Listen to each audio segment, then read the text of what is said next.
Good morning and welcome to Antigua and Barbuda. We are live at the Coolidge Cricket Ground, home of Cricket West Indies. It's the start of a very busy day. First of all, at the Cedar Valley Golf Course, taking place right now as we speak, is the Sir Vivian Richards Charity Golf Tournament. Right here at Coolidge, we are about to see the West Indies Men's Academy and the Ireland Academy team going head to head. The good news is, after the toss, the Ireland Academy have won the toss and they have decided to field. So it is a real important day there, here today. I'm joined by my colleague Terry, who's going to give us an idea in terms of what's going to be happening as we see the umpires gracing their way and getting out today. It's a lovely day here in Antigua and Barbuda. The voice you're hearing is Vernon Springer. I'm alongside Terry Larajan. We want to thank the 360 Jason and his team. At an earthquake this morning, Terry. Good morning, Terry. Good morning, Vernon, and good morning to all our viewers and listeners, and welcome back to the home of Cricket West Indies, Coolidge Cricket Ground, in here beautiful sunny Antigua, for the start of this second and final 4-day first-class match between West Indies Academy and emerging Ireland. And as Vernon told you, emerging Ireland won the toss and have elected to field first. So that's an interesting move to see if they can get anything out of this pitch early on. Normally there's something in it for the bowlers in the first session, and then it gets better and better as the match progresses. But this will be the first time in the series that the young West Indies Academy boys will be batting first, Vernon. Well, I think it's a good thing, and it'd be interesting to see how they will be able to handle the pressure. I'm looking forward to see Matthew Foster here on this track today. And so it's going to be pretty interesting. We have going out here, Terry, number 55. Is that O'Geese? O'Geese. Also O'Geese now is moved up to the opening position with Nandu. Wow. Interesting move. He opened last week, though. Yeah, but it's just that, sometimes he bats down in the middle, True. sometimes he...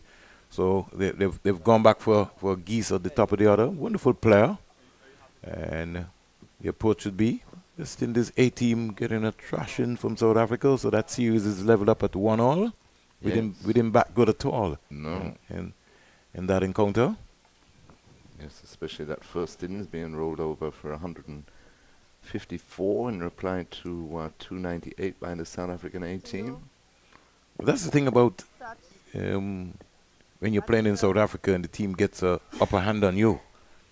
Starting here today is the young man himself who we were very impressed with. Sort of, don't want to say copy Matthew Foster, age 23 of a Stuart Broad. But he's tall, big, strong lad. And as we heard from Rankin Boyd when he did that interview with Seth Burton, he says they can take a whole lot of experiences and good stuff so far. The Honey starting with 2 slips, a gully, backward point, cover, mid-wicket, mid-on, mid-off, and a fine leg. And straight away, scores are given the all clear. Foster will be coming around the wicket, the ball to the left-hander. Akeem O'Geese, both left-handers. And umpire, Aria Abbott, says play. So Foster bungs away. Full toss, not put away by O'Geese. Stayed up to backward point. Sort of surprised him, I'm sure. First delivery of the morning. Definitely, he wasn't expecting nothing. I think that just a bit of a loosener there by Foster. Looking to test out this pitch to see if there's any early moisture.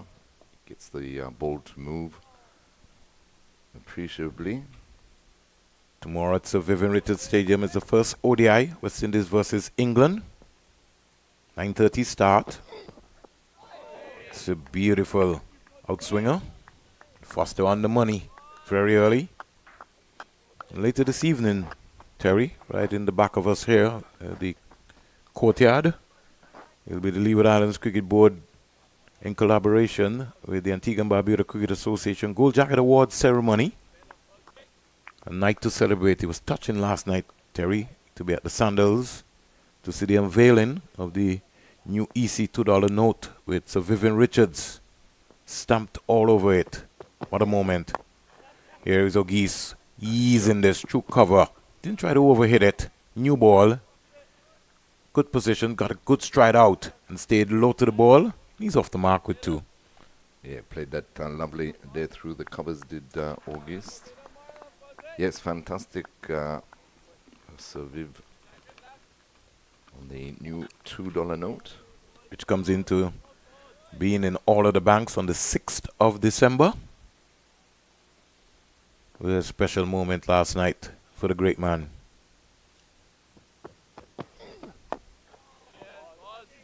Coming nicely forward to a good length delivery. Landing right into the area, covering his off stump. 2 without loss. O'Geese is 2. Matthew Nandu, who's not faced the delivery as yet. It's a lovely day here in Antigua and Barbuda. It's not an icebox yet in our commentary booth, but it soon will, rather or later will be. Take over.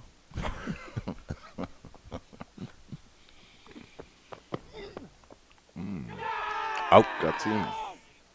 Out caught behind. Loose shot by O'Geese. Pitched up. There was no feet movement. The hands just went. Got a nick. He waited. The umpire waited also. Took a time. And a comfortable catch to the wicketkeeper, Stephen Dohoney. Matthew Foster strikes very early. Very low shot from O'Geese. He never got out to the pitch of the ball there. His right foot never came out to the ball. Got a nick. Very faint nick. And West Indies Academy have lost their first wicket. 2 for 1 as Teddy Bishop strides out. Yes, as you say, Vernon, very loose shot there by August. He never got to the pitch of the ball. Foot movement not there. Of course, it's still in the first over of the day's play.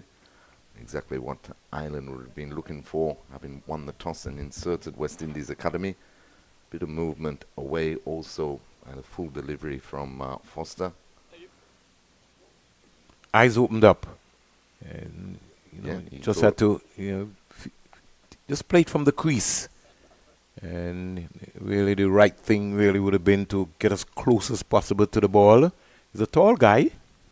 That's why it's so important. You got to put in the work. Put in the work.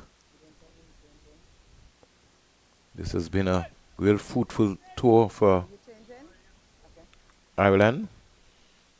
Brings Teddy Bishop to the crease, the right-hander, so Foster will go over the wicket to the right-hander.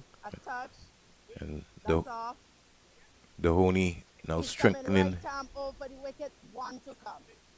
Dohoney now strengthening his slip cordon. He's got 3 slips, a gully, a backward point, a cover. Mid on, very, very, very close, almost into a mid-wicket area. Mid-off, got some room.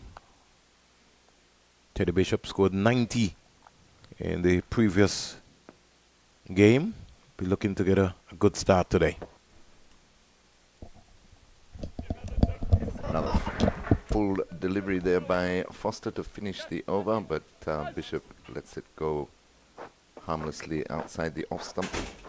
So at the end of the first over, emerging Ireland won the toss and elected to field. A breakthrough straight away, having Akeem August caught behind for 2. The score is 2 for 1 at the end of that over. Foster did a lot of work in that first match. He impressed us all with his ability to keep running in.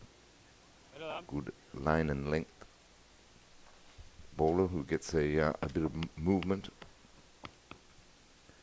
He's certainly happy to pick up that first wicket.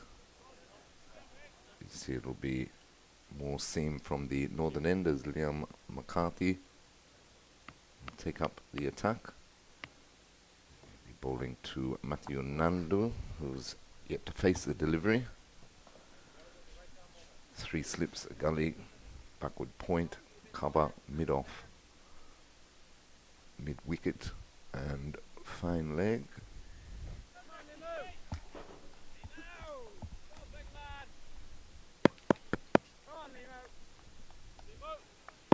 McCarthy coming in now to the left-handed Nandu, and that one goes across him, he leaves it alone. through to the Irish captain, wicketkeeper, and opening bat in Stephen Doheny.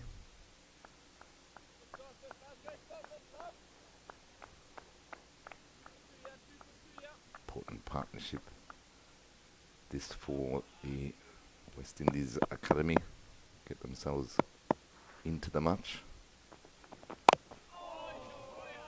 Trying to cut that was Nandu, taking the bottom half of the bat, rolling aimlessly out into the offside. Shorter delivery there by McCarthy, but never really came onto the bat. So they're trying to extract anything that this pitch has in it early on. The sun bakes down on it. It's turned nicely off the hip by Nandu. Backward of square, and good running enables them to come back for an easy 2. So Nandu is off the mark. With 2, the score 4 for 1. We're in the second over here. This 4-day first-class match.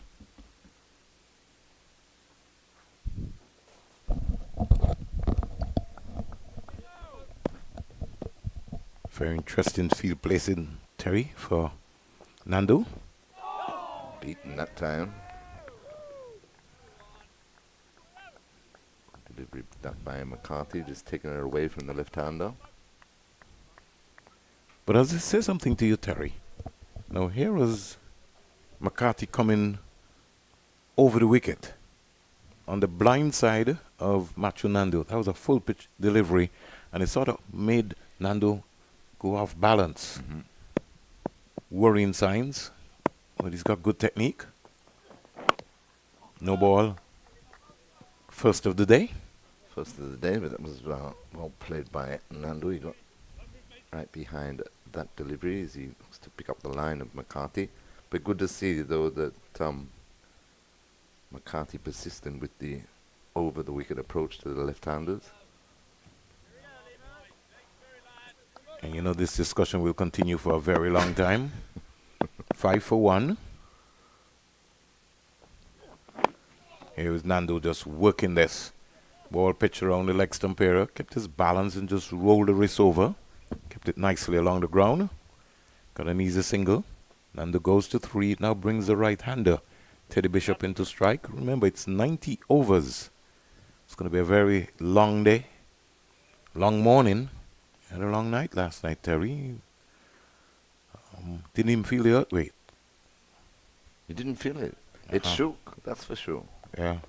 Well, I live in the north side of the island, which is Coolidge. So, you know, you tend to, I don't know, but I lost to Raskenty. Yes. So you would have heard that. Condolences.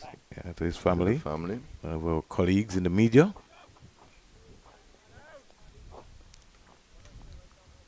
I think the earthquake was felt as far as Guadeloupe, St. Kitts and Nevis, Montserrat. Say good morning to the folks, wherever you're listening to us or even listening, viewing all over the world. Here is Teddy Bishop in no position. He lost his shape completely. Right foot never moved. He was trying to pull a ball which he's still trying to rehearse. You got to be balanced, Terry. You got to get deep. Let's look at that again. Jason has just pulled this one up, Terry. Yeah, it was a shorter delivery. Let's look at his right foot. Quicker, but the right foot, you're right, never moved. And interesting too, because the first delivery that the Bishop was facing from McCarthy wasn't prepared to have a look at the bowler. Went after him straight away, but luckily for him it fell harmlessly back down the pitch. So 6 for 1 after 2 overs. West Indies Academy being inserted by Emerging Island. It'll be Matthew Foster to continue from the commentary box end. He's the one that picked up the only wicket to fall so far, and he'll be bowling around the wicket to the left-handed Nandu.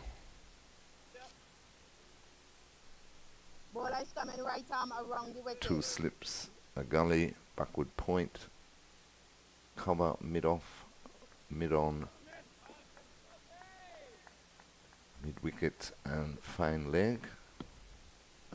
So interesting that having got the breakthrough, maintain just the two slips for Nandu. Steering now, that's a full pitch delivery. Stroked up to mid on by Nandu, no run.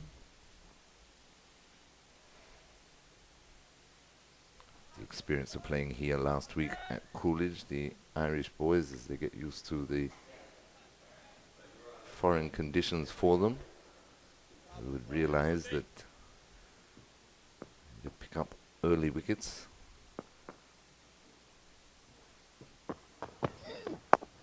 Another full pitch delivery. Stroke to mid on once again by Nandu, no run. He has to pick up as many, or make as many breakthroughs as they possibly can. As it tends here at Coolidge after lunch. Pitch plays better and better for batting. Foster again to Nandu, and Nandu is in defence, pushing up to a mid-wicket, and there's no run. So he's right on the money, picked up where he left off in the opening four-day encounter last week is Matthew Foster.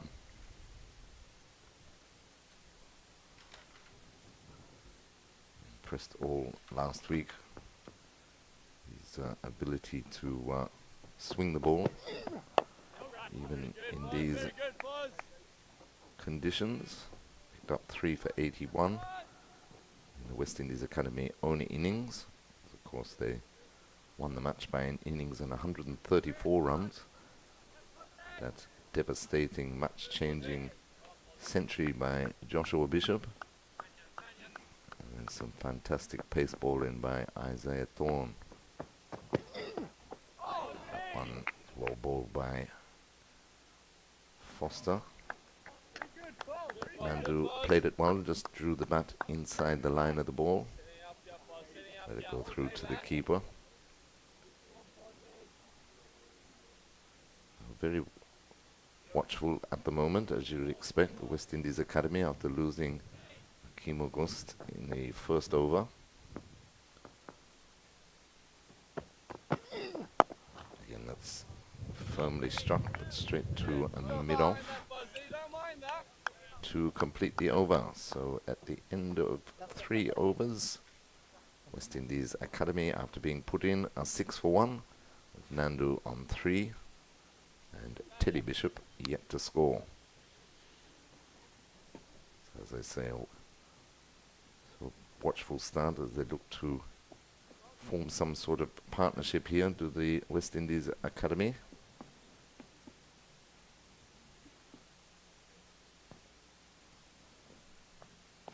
Liam McCarthy to continue from the northern end. First over went for 4 to Bishop. Bishop is looking to turn that into the onside.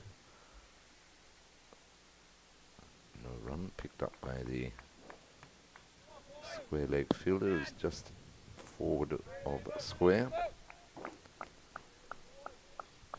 So McCarthy as well, just the 2 slips in the gully for the new man Bishop. Still yet to get off the mark.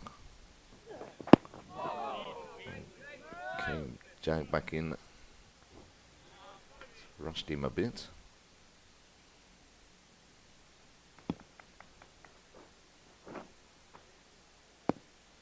These 2 opening new ball bowlers for the emerging island team, getting themselves into some good rhythm here at Coolidge. Bishop stands up nice and tall at the crease. Plays that well forward in defence. That's where he just gets himself into a little bit of bother. He's languid on that front foot, sometimes doesn't fully commit to to a ball that's pitched up to him.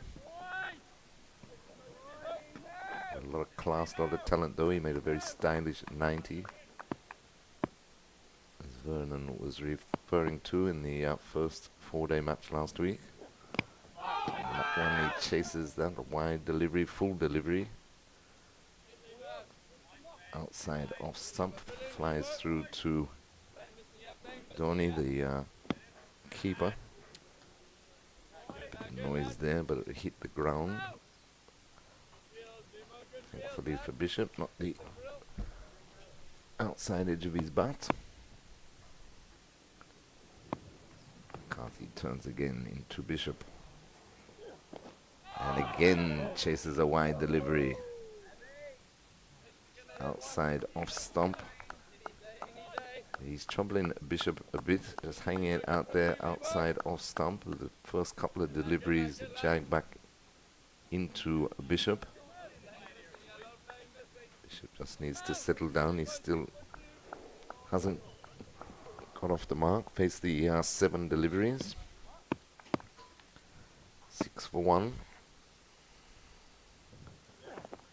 That one is wide, shorter delivery there by McCarthy and well watched by Bishop. Lets it go through to complete the over. So at the end of 4 overs, West Indies Academy, after being asked to take first strike, a 6 for 1.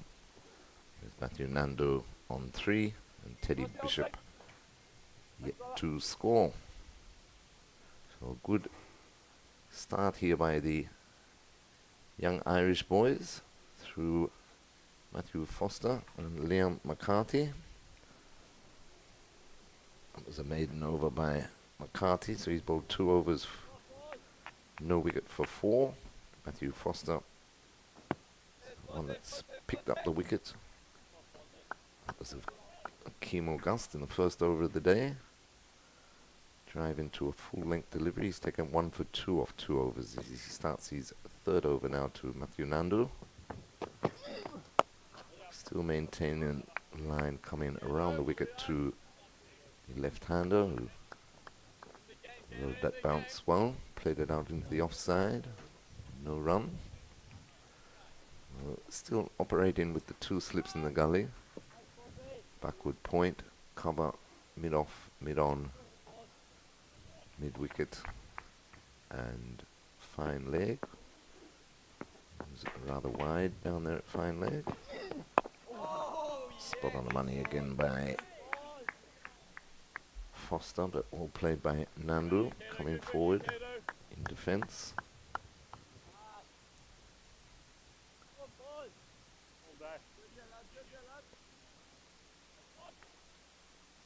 Nandu is a real fighter at the top of the order, likes to take his time, build his innings. Got a good delivery from Foster in that first match though. Found the outside edge of the bat, which is what Foster's looking for again. And as well picked up the line of that one early, did Nandu, and let it go through to the keeper. Got a chat from the Irish boys, as you would expect. Started the match well.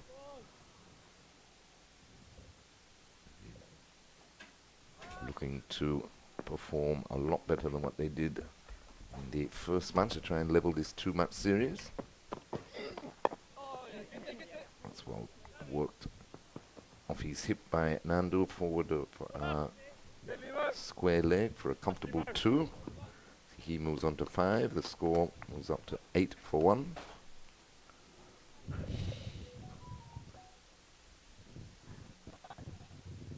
It's the last match of the series. Of course, we had the 3 one-day matches first. West Indies Academy won 2-1. Then this is the second and last 4-day first-class match. West Indies leading the series 1-0. Again, right on the money, but well played by Nandu.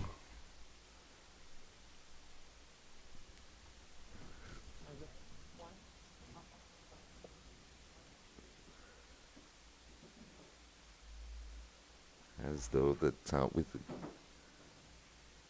impeccable line that Foster has dropped into these opening overs, and the fact that he's picked up an early breakthrough. Surprised he doesn't have a third slip in.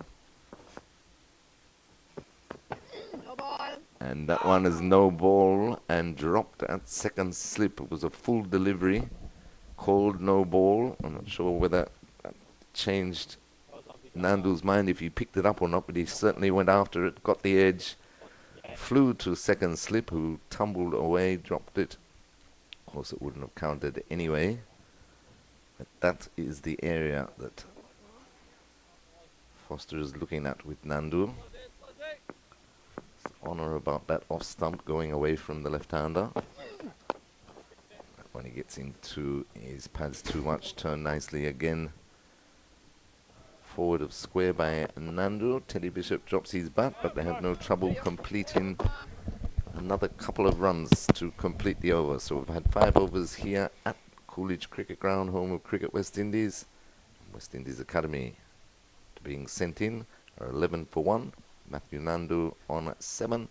Teddy Bishop still yet to score. And it's my pleasure to welcome for the first time this morning, Marley Richards. Good morning, Terry. Good morning to everyone. Good morning, sir. It's a fantastic day. Again, Matthew Foster seems to have just picked up where he's left off from match 1. Definitely.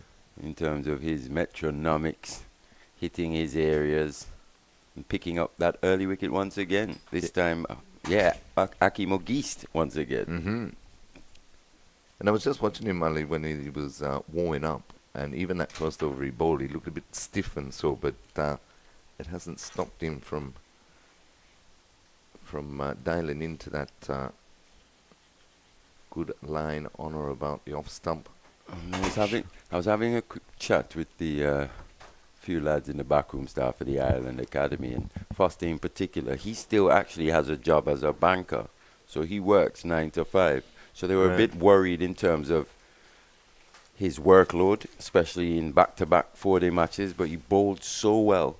And, you know, he came through the training and everything okay, and his recovery was fine, and he's back here again. And that's a good sign, really, for the Irish Academy. Yeah, most definitely. But the way he's impressed out here in foreign conditions to him, and as you were saying, if we wait as McCarthy starts a new over. Well, left by Bishop. But as you were saying, you know, even if he's not a permanent member in the Ireland senior team, you can see him having a very long and distinguished career in county cricket, say. He's that type. He's that type, Yeah. exactly. I mean, that aspect now has gone from Irish cricket in terms of developing players Right. and having the luxury of playing county cricket and being professionals, learning about the professional game. But they've got their provincial unions, and they're going to have to do it themselves. So, but Foster in particular, for someone who isn't necessarily considered a professional in today's game, Yeah, what a prospect, really. definitely. But that's the thing, though, isn't it, Marley? And that's where the ICC, I don't know, they lose me a bit. In as much as we wait for McCarthy. It's turned off the hip. In fact, it might have caught the thigh pad there by Bishop. We wait on the umpire. No, he got a bit of butt on it, so he's off the mark. He moves on to 1 and the score 12 for 1. But I was looking at the 20 teams that are qualified for the World Cup, T20 World Cup here next year in the Caribbean and the US. And, you know, you've got countries like Papua New Guinea, Uganda, Rwanda, you know, not Rwanda, Namibia, you know, countries like that.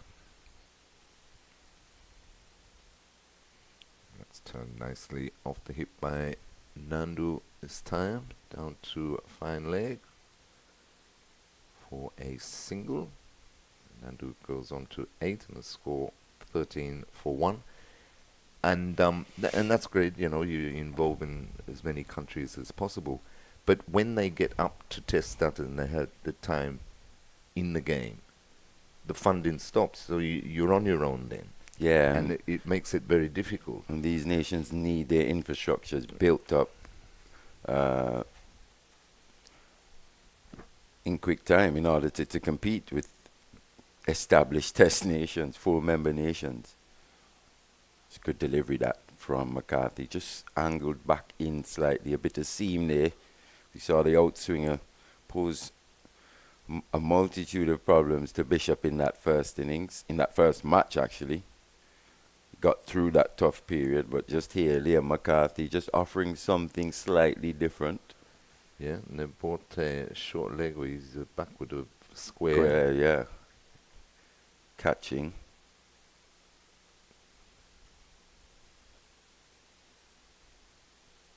And again, beaten, going for the full-blooded drive, beaten outside the off stump to complete the over. So at the end of 6 overs, West Indies Academy 13 for 1. But yeah, just to finish on that ICC business, though, you know, you listen to Desi Haynes and others have been calling for the same thing, though, that you take our cricket, you take West Indies cricket, for example, established member, full member that you know, made the game for you and everything like that, but a struggling development, these type of series to put them on because of the finances. A tours, Right. that sort of thing, yeah. So before you start bringing in these countries, shouldn't you be looking after the established full member countries first? Yeah. You know what I mean? I mean, and you think of Afghanistan, yeah. What must cricket be like under those circumstances there, yeah, you know? yeah. Somehow they still manage to punch above their weight, especially in the white ball format. But as Boyd Rankin was saying the other day, you know, he was talking about Afghanistan and Ireland especially, obviously, but they don't get the opportunity, even though they got the test status now, they don't get the opportunity to play much red ball cricket at all. Yeah, he was saying just how beneficial a tour such as this would be for a Matthew Foster, someone who's probably in a bank 9 to 5, 4 days out of the week. Right. But here he is on tour, looking every inch a professional bowler. Right. You know, at this stage, especially in some quite difficult conditions for them. It's quite hot out there. Maybe not the seaming green tops that they're accustomed to. Just have to vary their length slightly as well. It's all a learning curve for these guys. Nice stroke by Nandu, well fielded there at cover. Yeah, and these tournaments, these series, that's why they're so important, Mali, you know, for the development, and hopefully, you know, there'll be a reciprocal tour. Right. The West Indies Academy go over and face the Irish conditions. It's very similar to English conditions over there.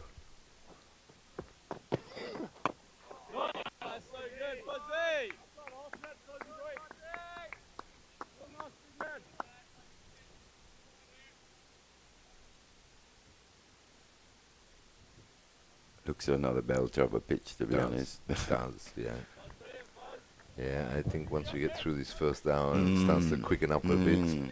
It's going to get quicker as the match progresses.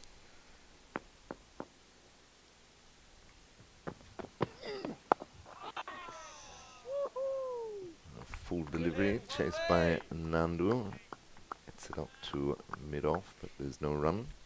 And there's 13 for 1. There's no extra pressure per se here on Nandu, but those full deliveries are deliveries he's got to really look to Put away. find the gaps at least.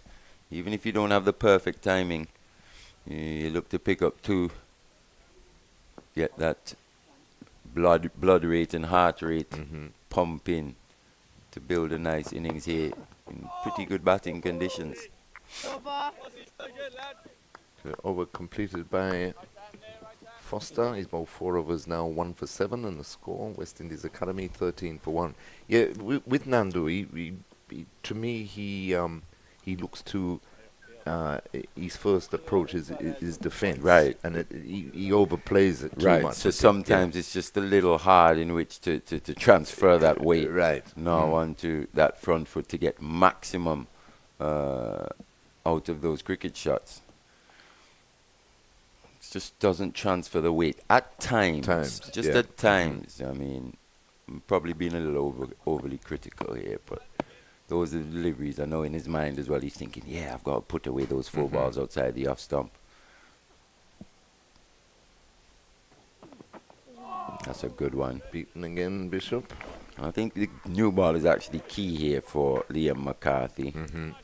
He looks the type that really has to make use of the new ball, especially in these conditions here. He's looking to bowl a more fuller length. Just a bit of movement.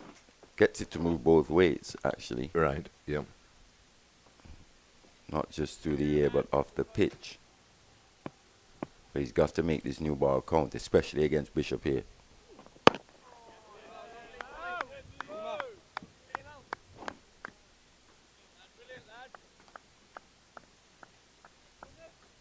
Maintaining that, what would you call him?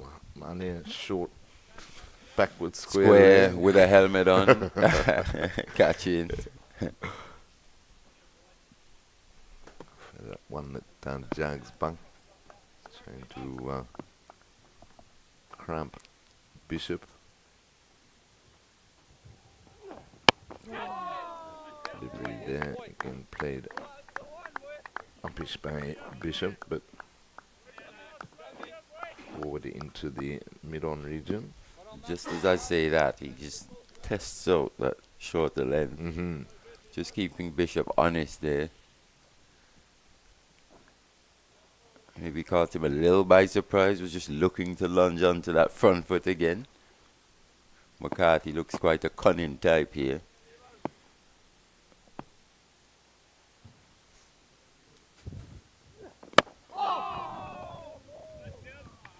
Excellent follow-up delivery there. Right up in the block hole, but well managed by Bishop. He did start slowly as well in his innings of 90 in match 1. With Teddy Bishop, that one massive in Docker. Yeah. Massive in Docker. Well played in the end by Teddy Bishop. So Liam McCarthy just...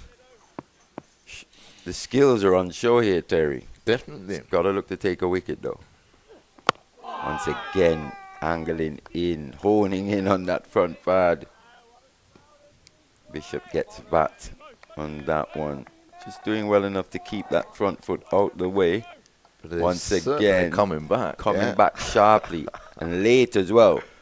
That's when it's extra dangerous, Terry. It's when it just starts tailing back sharply late.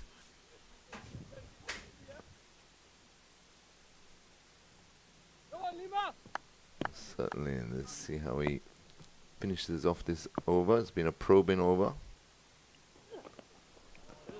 Wasted one wide, 2 wide outside the off stump, left alone by Bishop. So at the end of the over, West Indies Academy, after being sent in 13 for 1.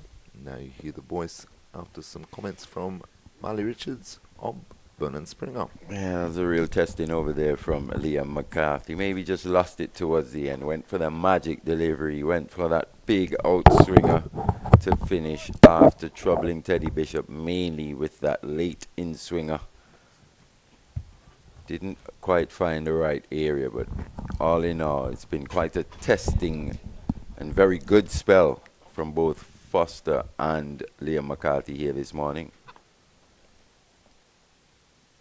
Morning, Mally. Morning, Vern. How are you? I'm not too bad, thank you. And yourself? Busy. Long days, long nights. I didn't feel the earthquake. Did you feel it? I did. I did indeed. 13 for 1. Rocked my bed. I was wondering what was going on. You heard the sad news, right? About your partner, Ras Kenti. No? Kenti passed away. Wow. Wow. Yeah. 14 for 1. Condolences to the Semper family there, because I tell you, I was a real positive guy. Very. Someone who was always encouraging and with good words. And actually just saw him the other day, not too long ago. Wow. The vibes and the energy that he brought. Mm. Foster around the wicket. Here's Nandu driving again, half volley. And as Mali rightly said, you got to put away those. It doesn't stay long enough in the moment of the shot. Got to get over there, got to find the gaps. You want to bat all day, but at the same time, you still have to look to be able to put away those half volleys. Full tosses, half volleys, got to be put away. I think that one was actually the best one in terms of his timing. But as you say, Vernon, just not finding the gap. It was hit quite sweetly. That transference of weight was very good on that occasion. But couldn't find either side of that man at extra cover. Still in though, he's on 8 from 28. It's always very important. It's a 90 over game, so it's a long day. He's already faced some 28 deliveries so far. Bishop 1 from 19. So Foster. No balls. Second of the day, Mali. Yeah. First was by McCarthy. Now Foster. I like the work ethic of Matthew Foster. Definitely. Looks a hard worker. And I like the concept of what you said too. And sometimes people in the Caribbean don't understand what's happening. There is somebody who's working in the bank. Hasn't got a professional contract as yet. There's something that Boyd Rankin was talking about. They want to be able to offer full-time professional contracts to these guys. Foster's got to be in the conversation. Going ahead. Leg by to be signaled there by the umpire. First, they were saying that he didn't play a shot. It's an interesting call, actually. It is. I think I tend to agree with Foster there. You were saying he was shoulder arms. Yeah, it just seemed like Matthew Nandu, as we see this again, didn't really play a stroke in the end. He's trying to say that it should be a dead ball. Dhoni's trying to. He's pleading his He's case. pleading It's his Matthew case. Foster. Two umpires are meeting now. Foster's still saying he swears that's a dead ball because No, the shot wasn't played. I think it's going to be signal. Change the signal? Yeah. Well done, Mali. Well done to Matthew Foster. Because when you look at it, really, he was neither here nor there. Well done to umpire Abbott as well. Yeah. Just a Maybe it was the persistency of Matthew Foster. Matthew Foster, yeah, just showing the benefit of having a polite inquiry. Yeah, somebody else might have just walked away and says, all right, okay. that's it. You know, he made a case. Yeah, fair enough. It's a learning curve for everyone here, actually. It is indeed. Can bang on target again. So Nandu back on strike after dead ball being called. And as Matthew Nandu goes up the levels here, which I think he will, as he develops his batting, even in a sequence such as this, he's got 3 drives or so, 3 full deliveries in the last 2 overs, hasn't put them away. As you go up the levels, that probably turns into 1 drive in 2 overs. Once again, and that would just add to the pressure. And also, when you've got highly skilled bowlers who are so on top of their game, to the fact that, you know, you don't find them over pitching too often. It just adds to the pressure of batting, and this is where he has to find ways to rotate the strike as well. 14 for 1. Foster around the wicket to Nandu. Nandu's driving down the ground. The mid-off comes across. Can't stop the single because it's to his left. Over completed. So some 9 overs been bowled. The partnership 13, 15 for 1. No boundary hit at all so far in the morning, Mali. Yeah, it's been a good start for the Irish Academy. Good comeback so far. They were thoroughly outplayed, especially on day 2 and 3. So the morning of day 3 started well, but as the game progressed, the West Indies Academy, the class really shone through. But here they've come back and they've been fighting, and that's something we know about the Irish. Whatever sport they're playing, they're quite a plucky bunch. And they'll be ultra competitive here. And at 15 for 1, Teddy Bishop 1 from 19. Just finding things a little tough at this stage. And Matthew Nandu not really getting away. Still got 3 slips on the gully, which tells you that the Irish still believe here that they can make inroads into this West Indies top order. Well, this Kookaburra is still brand new, Mali. And one thing for sure, they did protect the last game that they played. They were very professional with the condition of the ball. Yes. Here is Nandu trying to get extravagant. Got a short ball and pulled it down into the short mid-wicket area. Again, not finding the gap. Once again, that was hit quite well, wasn't it? Made an almighty sound in our headphones. Here, Matthew Nandu not finding the gap. You know, Mali, the discussion with Terry and yourself about finance and the International Cricket Council, it's really going to affect small island states like the West Indies and Ireland and Zimbabwe, Afghanistan and those countries. And I'll get back to that discussion, Mali. There's a good delivery, good leave there. Bit of extra pace there from zip there from McCarthy. He's up to gear with those 2 deliveries. And a bit of bounce as well. Yeah. Little tennis body, but like Terry was saying, after the first hour, it's got that moisture really, that extra moisture that's going to preserve this pitch for hopefully 4 days. But after the first hour, this pitch is definitely going to get quicker and aid fast bowling. Back again, not being able to put that one away. When you get something as wide as that, you've got to be able to break down backward pointers, they would say.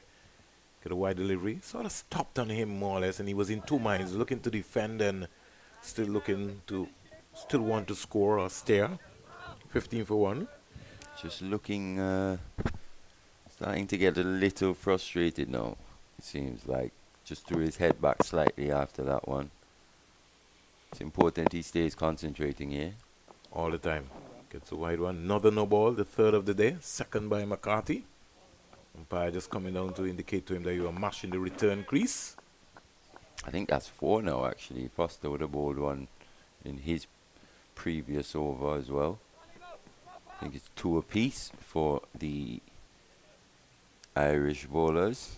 Just choosing that around the wicket attack here to Matthew Nandu. That's something we've spoken about at length in this series. Yeah. The debate will continue for a very long time in world cricket. Pushing it, as Mali said, trying to induce Nandu to come forward. Now, earlier this year, Mali, the International Cricket Council approved a revamped revenue distribution model for the next 4-year cycle starting 2024 to 2027. You're talking about US 600 million, and sometimes when you hear football, they got more money than that. But what is very strange, I'll give you the breakdown, Mali, in terms of going forward, so you'll understand how small states like Ireland and West Indies and so will be in a trouble. The Board of Control for India, they will get 38.5% of the ICC's annual net earnings in the next 4-year commercial cycle. So that means that they will earn 230 million. England and Wales Cricket Board, they will get 41.3 million. While Cricket Australia, the 3rd member of the original Big Three, they'll get 37.53 million. Now, all of the other boards, among the full members, and I'll come back to that, Mali. Nandu driving again, peel off at the outside edge, pass backward point. Thinking about a second run, sent back by Bishop. Over completed, the end of 10 overs. West Indies Academy were inserted by Ireland Academy. They're 17 for 1. Matthew Nandu is 10, and Ogis is 2. Yeah, just struggling to find his timing on that one, as he said, just peeling out that outer half for Matthew Nandu. Once again, almost just playing that shot on the move. Solid base, not really getting maximum for that cricket shot, but he's picked up one. As he said, 10 from 40 now, so just a bit of pressure building on the young Guyanese. So the only other board, Mali, projected to make over 30 million in the next 4-year cycle of the 9 full members, Pakistan Cricket Board, who could receive 34.51 million. So of the 600 million projected pool, the 12 full members, they will get 532 million, with the remaining 67.1 million going to associate members. So that's where you're talking about the Uganda and all of the other countries who are going to be distributed. Now, West Indies, they sit in the mid-table because in the 24-27 cycle, West Indies will only receive US 27.5 million annually over that period. So below them, you're talking about Sri Lanka 27, Bangladesh 26, South Africa 26. Bringing up the rear will be Ireland. They will get 18, Zimbabwe 17, and Afghanistan 16. So it raises the question, Mali, as you were talking about. How do you still try to develop your facilities and still try to develop to compete on the world stage? Sounds like it's time to stick up the ICC, to be honest. Can't think of anything else. Got to find ways, even ourselves, creatively, to drum up interest and to find revenue, to bring revenue into the game. So we do have people here in the region that really, with huge resources, that really don't make much of a contribution. Whether it be locally, internationally, Yeah. because that's how the game is going to grow. In fact, if we look at most of the regional tournaments, Mali, they're not sponsored. You had a point in time where you would have had Northern Telecom would have come on board to sponsor the West Indies under 19. Cricket West Indies, somebody has to step up. Look at the under 17, under 19. Think of the Leeward Islands tournament. It was Nagico yes. for many years as well. Came with branding, Nagico Leeward Islands tournament.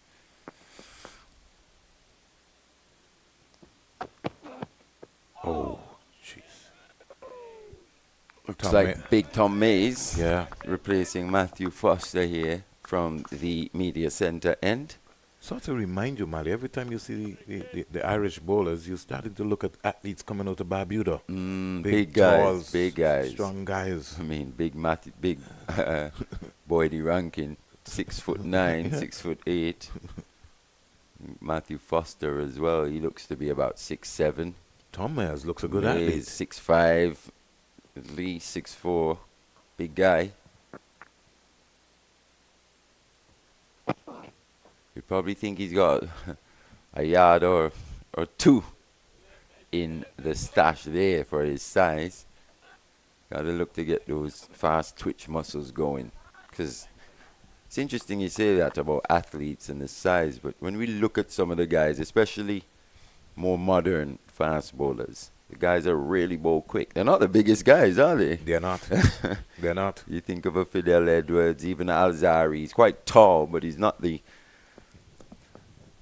most muscular of guys. He's got those fast twitch muscles. That's a beauty. Lovely on drive. That's what we're talking about from Matthew Nandu there. The balance. You only got two. They could have got three there. Yeah. Running with more purpose. Good balance there from the young man. Lovely on drive. When the ball comes in that area, Mali, he's more comfortable. Held that shot a bit longer, yes, didn't he? yes. The base looked a lot more solid. Wasn't playing that one on the move per se. Stayed in that cricket shot. Just for that extra split second longer. Hence why he made such good contact down the ground. Goes to 12. Tom Mayers. One for the future. He can bat. He can develop into a good all-rounder. Yeah, I think his batting, I love his batting, to be honest. His batting has really made an impact on this tour. It's mainly a seam bowler, though. Yes. But somebody who understands batting. So that's it. That's the difference. It'll be interesting to see how he develops. Yeah, because he's looked the most organized, one of the more organized. He stayed low to the ball. Yeah, he's looked to play straight as well. Yeah. He's played the spinners as well as any of the Irish batters have so far on tour. 19 for 1. The partnership is 17. Bishop 1 from 19. Nandu 12 for 45. Waits for Tom Mayers. Over the wicket. Oh, that's good carry. Searching, worrying time for Matthew Nandu. The end of over number 11. Now we're talking about young, quick, fast bowlers.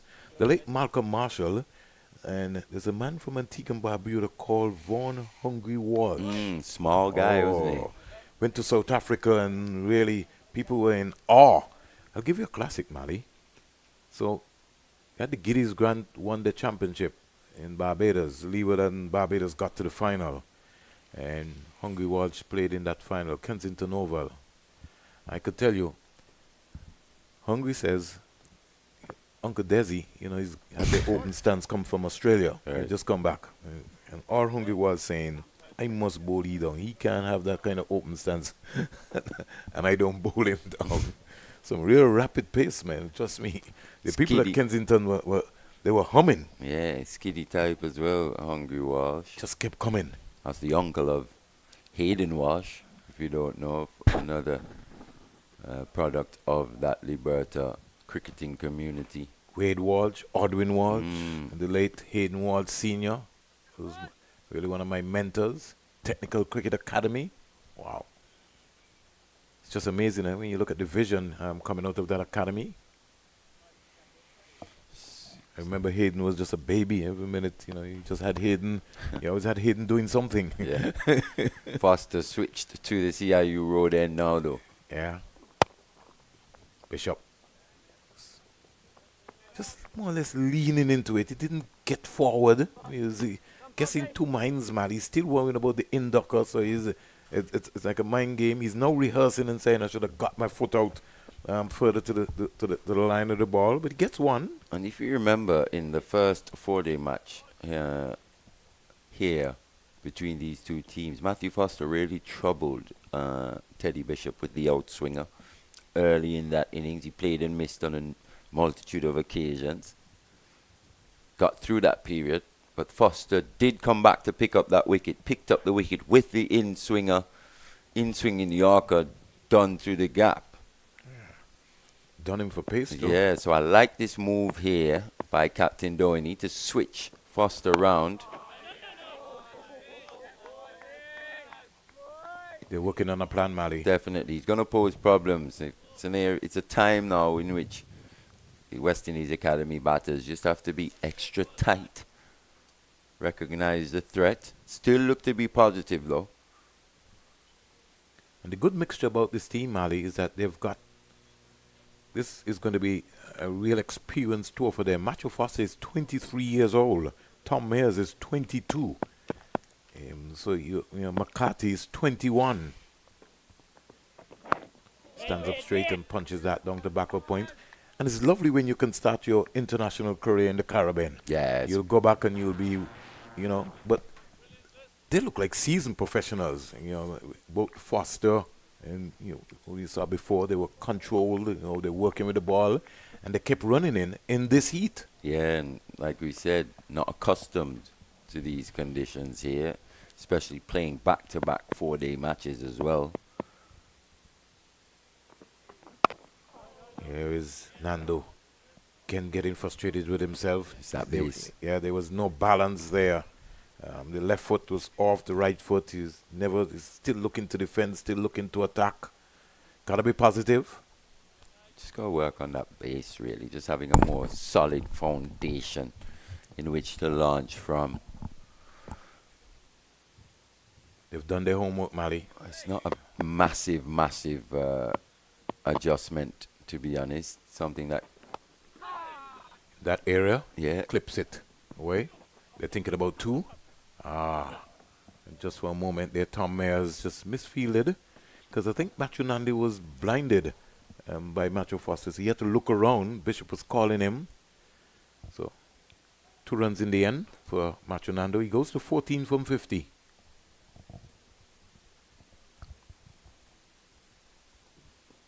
I was just struggling to find his rhythm, was Nandu, but as we said, this is all part of the developmental process. That's a solid block there, though. Yeah, it is. And when driving, it should just be a simple extension of that, Vernon. That solid block, you saw how solid that foundation was there. He wasn't playing that on the move, was he? Head right over the ball. It's just a slight extension of that. And I think that's the little area in which Martin Nandu will have to work on in order to to really see his full potential as a batsman. Ali himself was a left-hander. He would have learned those tricks. One of the things that can help any West Indian Mali, or any cricketer in general, is to get an opportunity to go to England. That's where you got to really, if you want to learn to bat, the place to be is in England. Yeah, I mean, conditions are just slightly bit more challenging than you would say per se in the West Indies. Consistently challenging, day in, day out.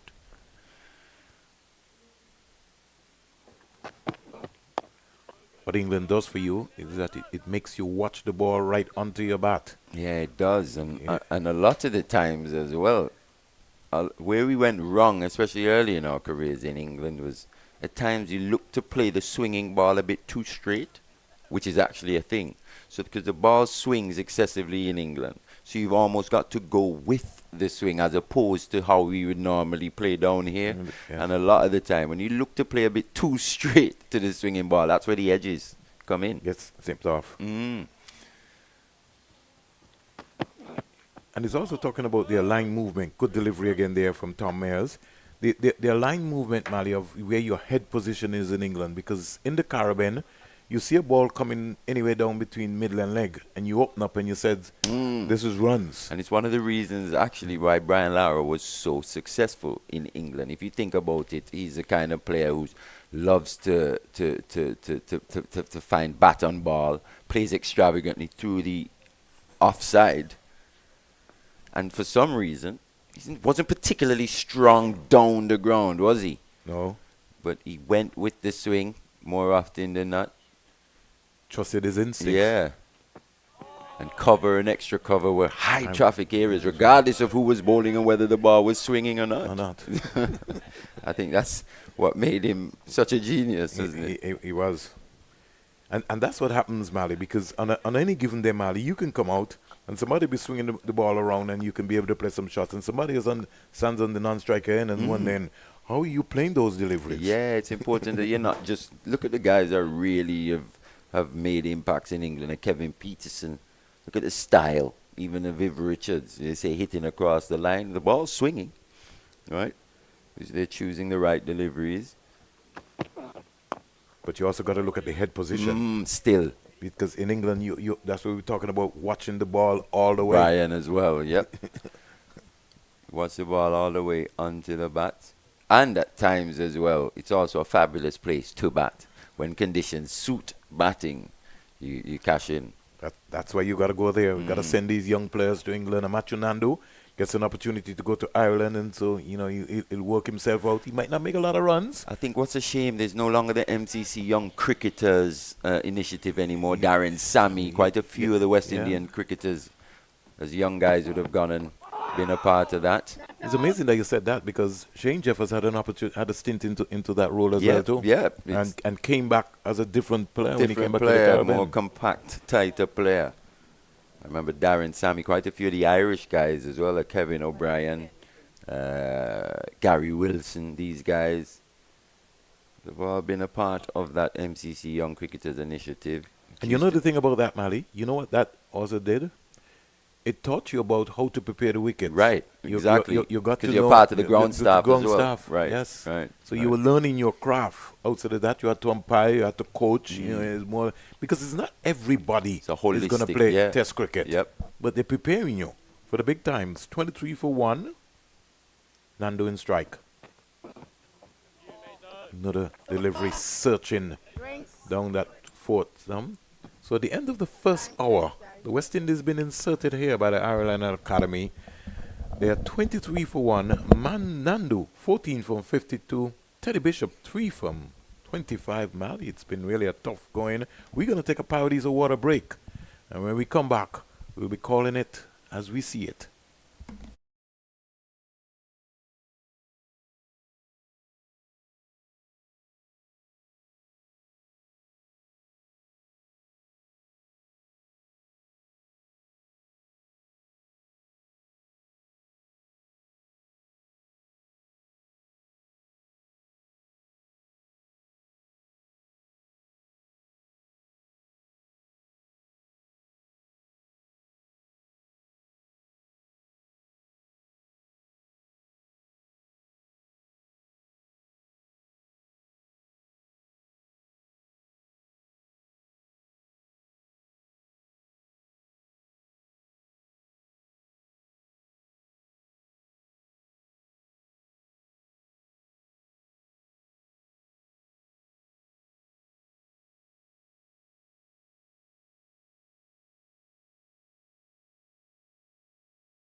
Welcome back to the Coolidge Cricket Ground. I'm alongside my colleague, my good friend, Terry. Though I give him a hard time, he gives me a hard time, telling me where to jump off. Never. Good morning again, Terry.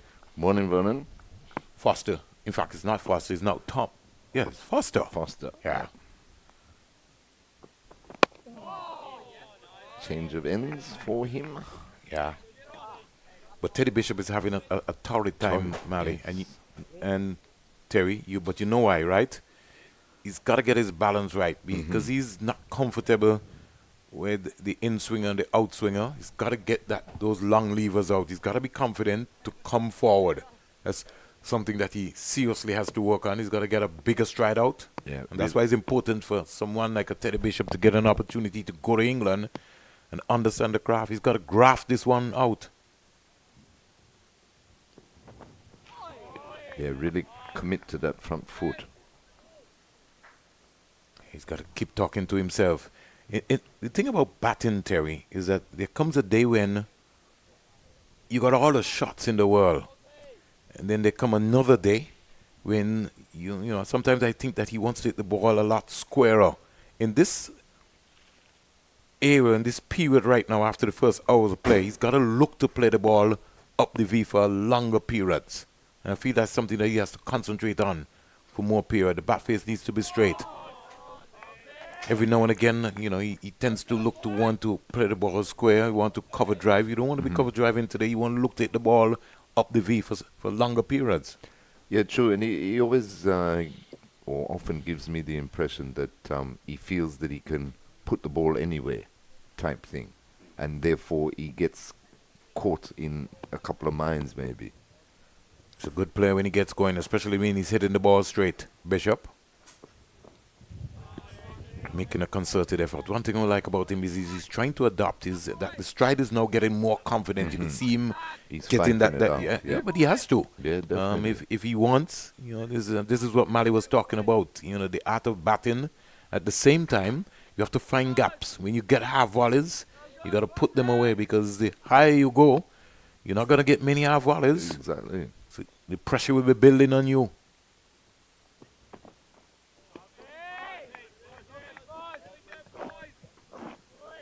Just to remind the folks that the first ODI kicks off tomorrow morning at the Sir Vivian Richards Stadium.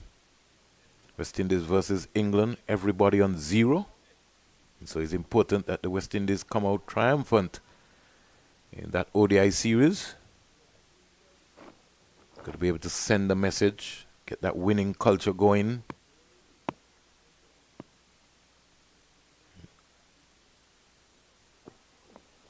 Yes, it should be a good, entertaining day. I've noticed a lot of the English here around town and everything. Maiden over there from Matthew Foster. And just how strange cricket can be. Here, Terry. No boundaries scored yet. Not at all. 14 overs bowled. As compared to the last game, where we saw a high Boundary every proportion, second ball. high proportion of boundaries. That's the crudeness of the game. Got to watch the ball. This is going to be a good test. Our play so far, Nandu is still there. He's 14 from 52, 23 for 1. He shackles nicely. The big man himself. Tom Mayers tucking him up. He's got to come back and across. He's more or less walking across Terry with that shot rather than getting deep that left foot and getting right there. He just sort of walked across. He's got to be very careful. Yeah, no, when I was on earlier, Vernon, with Mali, I was saying that he to me, he overdoes the defense a bit too much rather than not looking to place the ball. There's a lot of these deliveries he could be or maybe should be scoring off. It's the mindset. But at the same time, he's toughening it out and he's on a learning curve. So it's good to see. You know, he's faced he has faced 9 overs worth of deliveries so far. He'll go back to regional cricket now, Terry. And his mindset will be different when he looks at the videos and he looks at the areas in terms of which he can concentrate on. Marinly, you know that at the regional level, you will tend to get almost 2-3 bad deliveries every over. That's something Mali keeps talking about all the time. You go further up, it becomes more difficult. And you could tell that the Irish are working on a particular plan to match Nandu. And so they're bowling him into that area. So he's studying psychology, and so he's really have to switch on his brain here very, very quickly. But I like the look of Tom Mayers here so far. Yeah, I'm glad to see him in this match. I was surprised that he didn't play the first. Got to manage him. Got to manage your 4-day work. match. Got to manage your workload. Just as Mali said, these guys never played this sort of level of cricket. Talking about back to back in these hot conditions.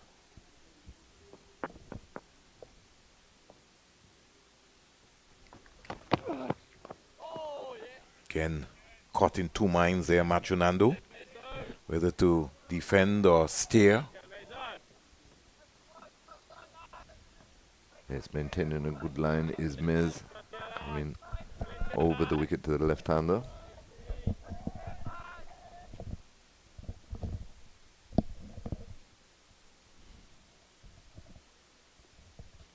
$23 for 1. Latest score here at the Coolidge Cricket Ground on day 1 of the West Indies Academy, Ireland Academy. We inserted the West Indies Academy. Here's Nandu driving up to mid-off. Can't score. He's frustrated with himself. He walked away there. That's what happens. There was an opportunity there for runs. He hit it well enough, committed to the stroke, but placement wasn't there. I was surprised though, Vernon, we only saw the Ireland boys at the fall of the wicket. The first over that they bowled to Bishop, they brought in a third slip. I'm surprised they haven't gone with the 3 slips. They've maintained the 2 slips in the gully. Here is Nandu whipping this into the square leg area. You only get 1. But just knowing, you know, the more breakthroughs they can get or more wickets they pick up in this first session will make their job a lot easier for the rest of the day. Joshua Bishop might be expected to come next. He was the century maker in the last game. In fact, after the during the ceremony, for him to receive his Man of the Match award, Philip Spooner said that is the second time that he was seen Joshua Bishop score 100. He scored 1 in the league in Barbados. Okay. So remember we were talking and saying, one day he sort of knew something, but he was in a zone in that innings. Definitely. He was in a zone. Yeah, and turn the match on its head just when Emergent Ireland were getting themselves back into the game. You know, it's important to, when you move around the Caribbean, and I want to give some credit here to the Cool and Smooth organization. I'll come back to that. Foster, round the wicket to Nandu. Oh, that's a climber. Where did that come from? Ooh. Jeez. Mali must have prepared this track here today. Took off, that's for sure. More than took off. Look at that. Oh. Jason, clip up that again so Mali can see that one. Played it well though, he got his hands down. Yeah, because it was high. Yeah. But it's the venom and the pace. Yeah, well. He's up the gear here. He's from the CIU end now. Matthew Foster. In to Nandu, and Nandu is just working this. See anything in Middle the and area leg, of middle and leg? He's quite comfortable in the areas running around. I was talking Mali and Terry, and we have to give some credit to the Cool and Smooth organization and how that has really sort of developed players where they have a space where they can come to Antigua and Barbuda, play with respective clubs, and be seen almost all over the world. Now let's look at Matthew Ford, who would have played a couple of seasons, I think about 2-3 seasons here in the Cool and Smooth T20 tournament. Now, he's that time, Bishop. Almost on his verge now of, making his debut, hopefully tomorrow against England. And he shows you the leaps and bounds. He's played around some leagues around the world too, which has really sort of helped and develop his game. Yeah, and he gave a lot of credit to the CPL for his career so far. But you're right though, Vernon, the cool and smooth explosion that we have here in Antigua. Playing for All Saints Mm-hmm. under the tutelage of a Winston Benjamin. And he played for Empire. Yes, Mali just remind me Empire as well. He's getting frustrated. Bishop, he's only got the 3 of 33 deliveries. He's got a graph. He's got a graph. This pitch is a pitch where he's going to have to graph. There's going to be no room for him to play many shots. And he's got to look. He's looking to play the ball square. He's got to look to hit the ball up the V. The mid-on and mid-off is pretty close. In fact, maybe what might be sound for him would be to just look to get a single, get off strike, get to the non-striker's end, give Nandu the work. Shots. Here is a half volley, put away nicely, leaned into that. First boundary in the 16th over. First boundary. And it was wide. It was worth waiting for, though. Yeah. Yes, but that's what it is. Just have to wait for the right one. It's a grafting wicket. You gotta wait. He goes to 7. That will give him some confidence. 29 for 1. You know, Mali in the last game was talking about that. He was saying that his old man told him sometimes you have to scratch out 100, scratch out 50. You gotta, get some runs, some ugly runs, as more or less as you would say. Ugly runs, but you gotta be there. Graft it. End of over number 16, 29 for 1. Nandu 16, Bishop 7 from 35. Nandu 16 from 60. Yeah, and play the state of the game and the conditions. Take all that into consideration. But that goes to do with preparation, Terry. Right, yeah. Because when you go to the nets, you need to be working on what am I working on when I go to the nets? Right, you need to have a clear plan. You have to have a plan. So I go to the nets, and all I'm working on is defense today. Back and across, looking at my head alignment. You go there. You can't go to the nets and every time it's shots. Right. You got to be working on something specific. Whether it is your stride, whatever your weakness is, whatever your strength is, you got to work on it. Here's Nandu leaving alone a delivery. Late swing after it passed the bat. Yes, it did. He looks a very promising prospect, though, this Tom Mayers. It's going to be a great all-rounder. You know that for sure. 29 for 1.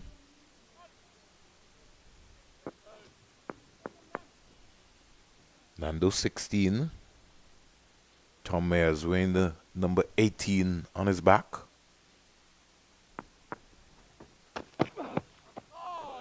Good delivery. Just touching down around that 4th stump line. How big is the area, man? How big is it? Mario Abbott is Only 3 of them, man. indicating to Tom Mayers that he's getting into the danger area. He says, how big is the area? Yeah. I wear size 15. You have to bear with me. Look at my height. I'm 6'8". Big boy, that's for sure. And growing. I like Maria, but want to see some more of her. The umpiring stage. She looks steady. Ooh.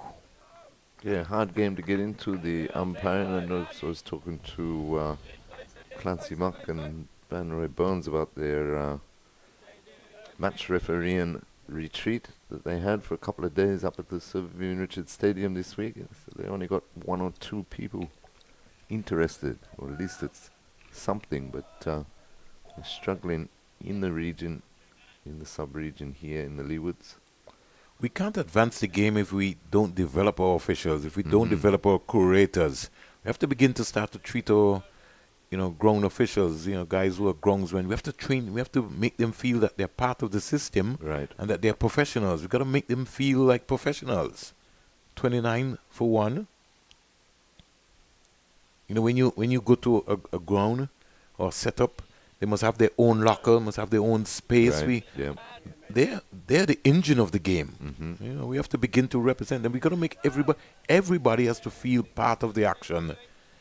Why are you If I come to you tomorrow, Terry, and tell you I want you to be a groundsman, I don't want you to just come and pull covers. I want you to understand what is Right. happening all around. Yeah. What you do, Preparation. the grass, the weeds. I talk to Kadim all the time. He's always telling me something about grass and about what he's doing. Yeah, you got to become a student. Even the players, they got to take some pride out. We got to get players to go back, roll your own pitch. Put in that sort of work. Don't wait on anybody to roll the pitch for you. But again, somebody will tell me times have changed. 29 for 1.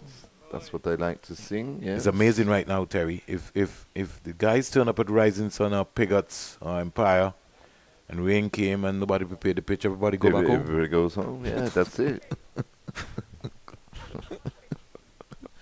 Everybody goes home. Ian Tittle down at Empire, they didn't get the pitch. Sorry, gone home. Nobody says, hey, let's get the roller. Let's go out there and roll that. Yeah, and when you were rolling your own pitch, it taught you not only a lot about the pitches and so, Talk to but Taddy Arundel about the that. game and so. Talk to Taddy. Hey, Mally, come. Roll this track. Come help me roll this. And while you're rolling, he's giving you a lesson. Exactly. Says, you're going to bat on this today, right? So you know what's happening. 29 for 1. The Ayatollah. So good morning to Taddy Arundel.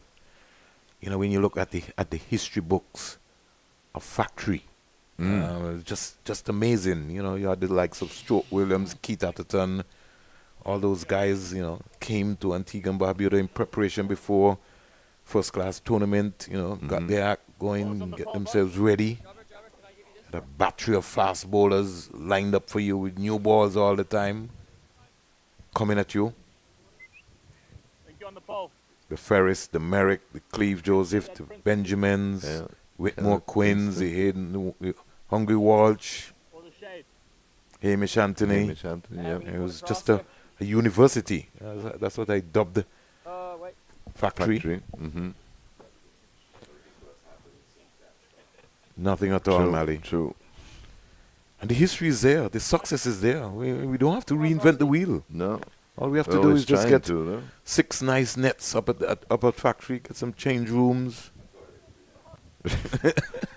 29 for 1. Spin for the first time, Vernon. Mike Frost. Yeah. Picked up 4 in the match last week. Straight away, Dhoni starting with an attacking position for Teddy Bishop. He's got a slip. He's got a leg slip, but not really a leg slip. He's now got a... Let's find out where he's going. Liam. Sort of on the 45. Is Frost going to be bowling that quick, Terry? He's a good distance back. Deep, yeah. I think they're going to be angling at the pads. That's going to be the concept. Lost his shape there. His eyes opened up. Yep, sort of. He wanted to go for that extravagant cover drive. Mike, yes, Mike. Just hit the ball down the V. Keep looking up that V. Mid-on, mid-off. For a very long time. Frost from the CIU end. Here's Bishop getting out the broom. And he gets a single. Yep, sweeps that nicely down to fine leg. Score in the meantime goes up to 30 for 1. It's been a grind here for Nandu and Bishop. Nandu 16 from 66. Bishop 9 from 37. Yes, although they haven't necessarily put all the balls that they could have scored off away, they've certainly held their ground, which was important after losing that first wicket with a score on 2 in the first over of the day.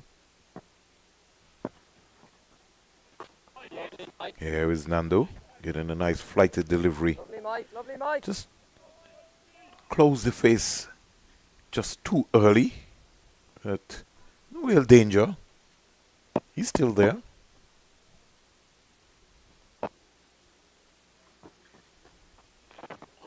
Flatter faster from Frost. Nandu defends.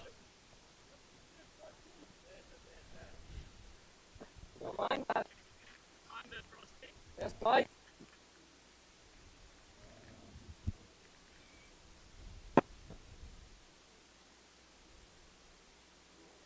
He's thinking about it, Mike Frost. Again, flatter, faster. So to remind you of Ashman Ned firing in those deliveries.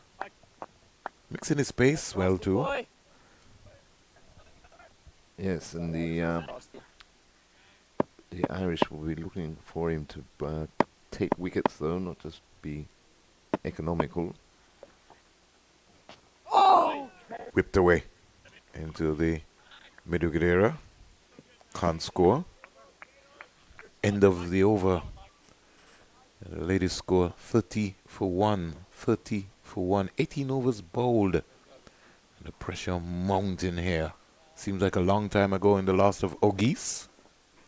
Yes, 28 they've put on of Nandu and Teddy Bishop. So 81 dot balls, Terry. Graft, yes, yeah. That's what I was about to say. It's been a real graft, but it's good to see their attitude, determined to keep their wicket in hand. You know, Terry, Mali and yourself, and if we look at the sequence of this championship so far, starting with the ODIs, you'd recognize that wickets fall in a cluster from both teams. Right.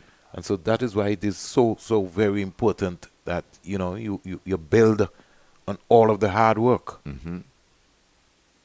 That's an observation which we would have picked up. Now that's going down. Back in, but height and doing too much, I think, Vernon. Yeah, and the keeper's left foot was always going down the leg side. Let's look at where he is. And he was going further and further down the leg side. And he knew that too, so he was trying some tricks by trying to get back across. But Mary Abbott, she's solid. Tom Mayers, he's saying, wow, I didn't get that one. I'm trying to figure out, wrap in my mind, he looks like an English bowler. I'm going to tell you in a while. He looks like Pringle. Yes. Dead Pringle. Here is played that nicely. Bishop. No pace. It didn't really come on to him, so he had to wait for a while. He got one run still in the process. You know, I was talking this morning, Terry, every time you look at if you have to go to the history books and you see from a Charlie Griffith to a Wes Hall to a Wayne Daniel to a Joel Garner, you've never seen anybody come back and look like a Joel Garner or a Malcolm Marshall. Very true. Just amazing. We're still searching for the next Michael Jordan, or somebody who looks like Michael Jordan. There you go. You know, every time somebody comes out to the woodwork, they said, oh, there we go. That's another Michael. Yes, Mali just reminded me that Kobe was just about there. Well, he really modeled. He went into Michael's brain. He went into Michael's brain. Nandu waits. Back and across. Again, can't score. He's got to find a way, Terry, to get off strike. Yeah, most definitely. And it was nice to see that Bishop, though he was beaten with the previous delivery, just played the shorter ball, just turned it round the corner. It was a full-blooded pull shot. But what it did was get him off strike. Nandu was getting right behind these deliveries and looking quite solid. But he stuck there on strike, and of course, He's got to get his wrist working. that's what the Irish want, to be able to bowl as many deliveries at the same batsman. Defense again, back of the length.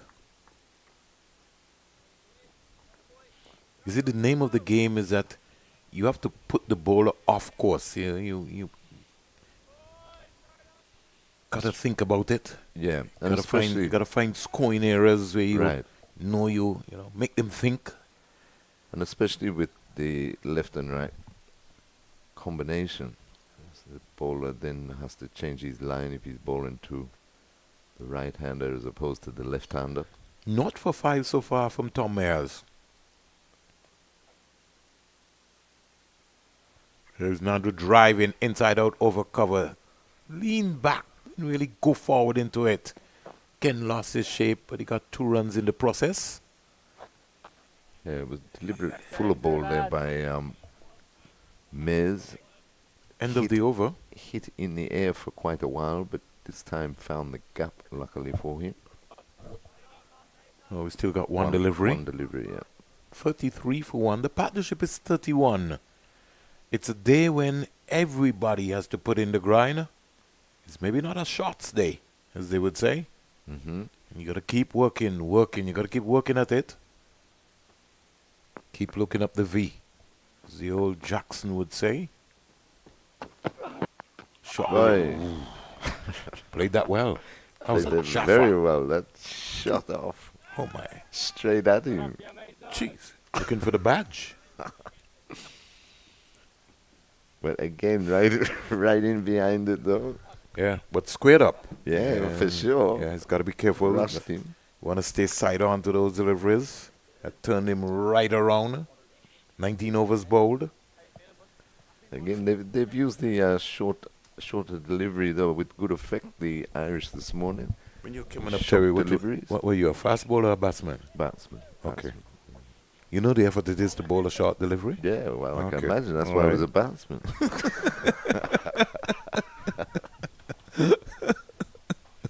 It's a lot of effort to bowl a bouncer. So you don't need to waste it.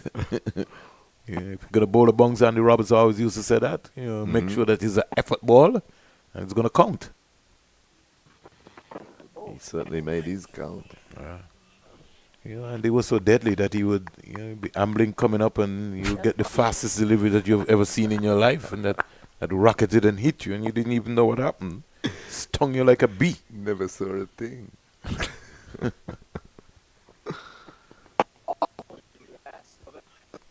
Ken going forward is something I also find too, Terry, with most of the batters. They tend to go hard when they're playing a defensive Forward. shot. Yeah, you got to just kill the ball. The ball needs to just stay there.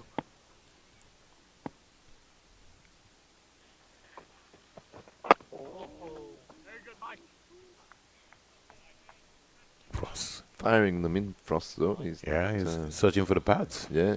You got to understand that.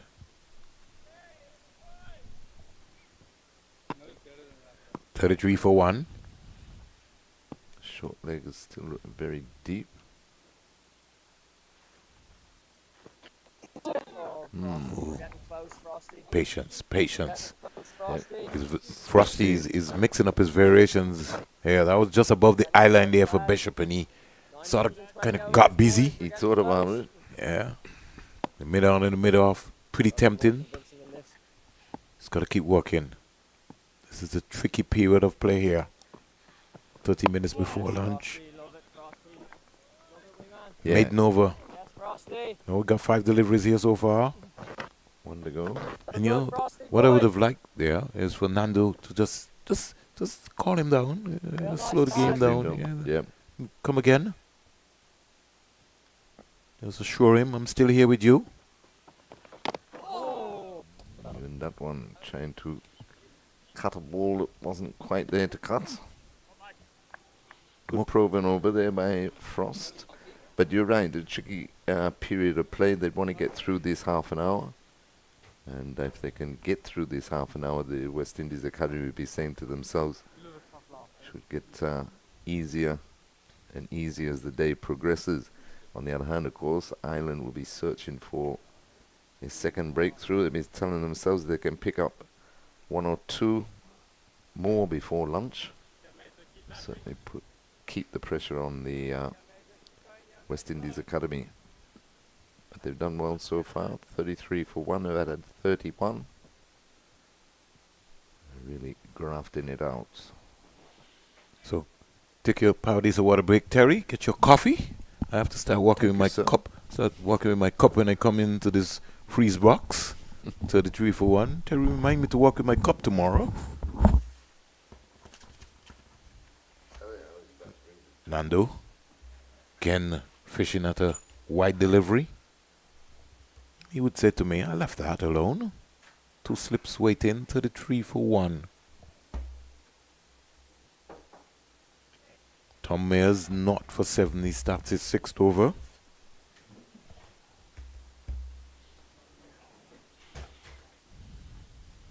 He's now coming around the wicket instead.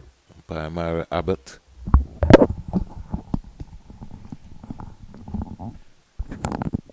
Maybe he doesn't want to be warned by Miss Abbott, getting into the danger area. Again, Nandu defending. Yeah, and to be honest, for an overall, we know Matthew Nandu is still in the infancy of his professional career, but with someone coming off first-class experience, CPL experience, regional Super 50 experience, I think in this series he's just been dictated to a bit too much for my liking by the Irish bowlers. Hasn't really managed to impose himself just yet in either format. And looking at not his approach, because they were two completely different players, Mali. Adrian Barrett, when he came onto the scene, same stature. But Very, very similar stature. yeah, but busy. You don't want to say he was a shot maker, but he was busy at the crease. Look to score. Nandu, as he gets stronger, work out his strong areas. But that's the thing. At least we knew Bharat, anything wide, Oh yes. he was looking to be severe on. We're not quite sure what exactly are the strong areas for Matthew Nandu just yet, having watched him for a while now. Once again, almost chopping on. That's a dismissal we've seen from Nandu previously. Just looking to play the ball. That one just came back in and just a little late on that one. Because I think his left foot, Mali, goes across the crease rather than back. So he's not getting deep. You got to get deep, and you got to be careful. If your left foot as a left-hander gets deep, then it gives him more latitude, so you can be able to see the length of the ball. What Nandu tend to, his left foot tend to goes across the crease in his stance. And after facing some nearly 80 deliveries now, 78, it's absolutely imperative that he makes a big score. You think, what would be the point of doing all this hard work, facing 79 deliveries now, in what I think are pretty good batting conditions here? I don't think it's a 18 or 79 kind of pitch, No. to be honest. And the ball has come on nicely onto the bat. Just hasn't managed to rotate, strike or put away those bad deliveries. All this just adds to the pressure. And don't be surprised if you see an uncharacteristic stroke come out here. Coming up to the break, coming up to lunch, something always happens. Here's Nandu driving. Is he dropped, Mali? No, it's just before that man at extra cover. And that's what you were talking about, Mali. But they're just looking to Release the pressure. release the pressure and through the hands at that one. Good shot in the end though. Picks up his first boundary. The second of the day. The second of the day for the West Indies Academy. He moves to 22 now from 80 at strike rate, 27.50. At this stage, probably wouldn't be too much of an issue, but Ireland, after bowling some 21 overs, have done very well to restrict this pair. 37 for 1. Motoring on. So it's a case of the West Indies Academy going nowhere fast. And at this rate, it keeps the Ireland bowlers interested. And like you said, with a tendency to see batting collapses between both these teams, still a very precarious position for West Indies Academy.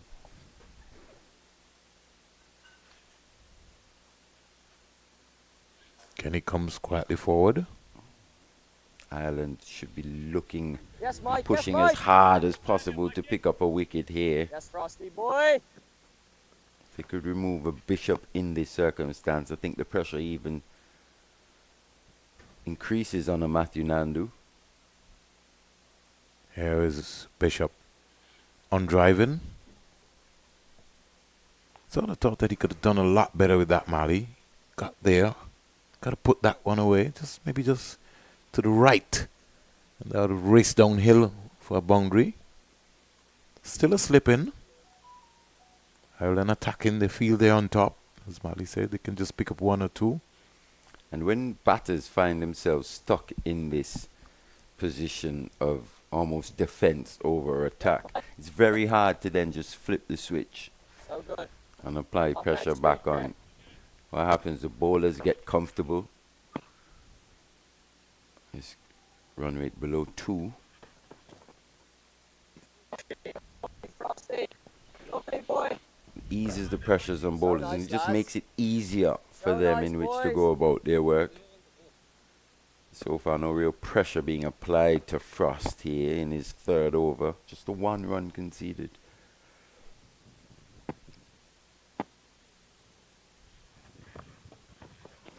Here is Bishop hitting this one in the air over mid-off. Oh, just as Mali was talking, he was nowhere close to the pitch of the ball. His hands just went and almost offered a chance there, Teddy Bishop. Yeah, yet another one almost not finding that middle of the bat. We saw one earlier from a Matthew Nandu off the pace bowler through the offside. This one mid-off, up in the circle, quite close as well. And quite wide there. And Teddy Bishop not making the contact he would have liked. Almost holding out to that man. So this pressure has just forced a few ill-advised strokes here amongst the West Indies Academy batters.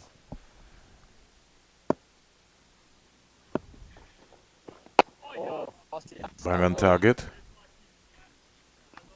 Just struggling slightly to shake this web that's been weaved by the Irish Academy bowlers. The end of 22. West Indies Academy are 38 for 1. Yeah. 22 overs bowled. And it's really, as you would say, they have to graft themselves away. Looks like Tom Mays is going to be replaced by Liam McCarthy. So just a bit of rotation, especially amongst the pace bowlers here from the Irish Academy. Rotating their 3 seamers here today. They've made that change. Fionn Hand replaced by Liam McCarthy. Tom Mays into the team as well. Just boosting their fast bowling options in this match. 38 for 1. With some 19 minutes away from lunch. Don't think that is relevant right now. I think it's a matter of these two going right through. Bishop as well, quite uncharacteristic. His 10 from 50 deliveries as well. Oh, no ball. It slipped out of his hand. He quickly apologized earlier clock. Whoa.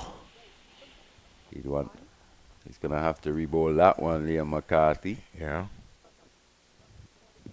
First time we're seeing him actually just slightly running up the hill here Yeah. from the media center end. I have to get accustomed to what is happening now. Score in the meantime goes up to 39 for 1. Bishop 10. Nandu 22, the right-hander. Again, they're working on him, getting that inducker into him. Bishop has to be cognizant of that. He's got to keep his head positioned there. Doesn't want to fall over. And at the risk of just at times being driven through that offside, I think it's important that Liam McCarthy here, when bowling to Teddy Bishop, brings maybe that extra man catching into that leg side. Just look to open him up slightly, give him that big gap to look at, while still looking to bring the ball into him quite sharply late. It'll be interesting to see how Teddy Bishop will counter such a move. 40 for 1.